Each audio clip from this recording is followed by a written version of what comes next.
बताइए। और आज अटेवा प्रीमियर लीग का फाइनल मैच हुआ। मैं सुकांत सलील सहायक अध्यापक हूँ, घोसी ब्लॉक का अटेवा अध्यक्ष भी हूँ जी। ये अटेवा प्रीमियर लीग हम के माध्यम से अपने आंदोलन को जन आंदोलन के रूप में बनाना चाहते हैं जी। एक देश एक संविधान, एक उसके विधि विधान भी हैं, लेकिन हमें 2004 से पुरानी पेंशन से वंचित कर दिया गया है।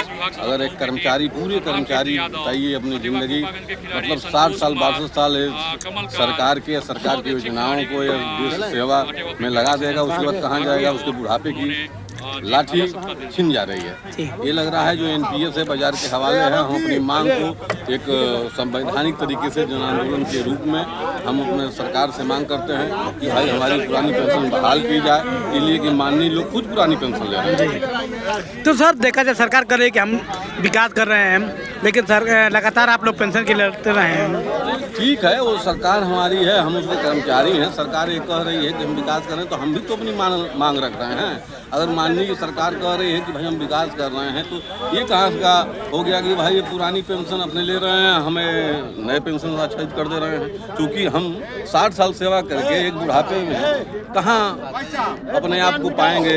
बुढ़ापे की दवाई है या हमने बेटी की पढ़ाई, बेटों की पढ़ाई है, या समाज में हम एक बाजार को भी पकड़े हुए हैं। हम आज मान लीजिए एक तनख्वाह के रूप में पा रहे हैं, तनख्वाह के रूप में पाने के बाद हम बाजार को थामे हुए हैं। अगर पैसा नहीं रहेगा तो हम बाजार में जाएंगे। हम बाजार के रूप में आयकर या अपने सैलरी से आयकर भी रिटर्न कर रहे हैं, सरकार को ही दे रहे हैं। हम कहाँ नहीं दे रहे हैं बताइए?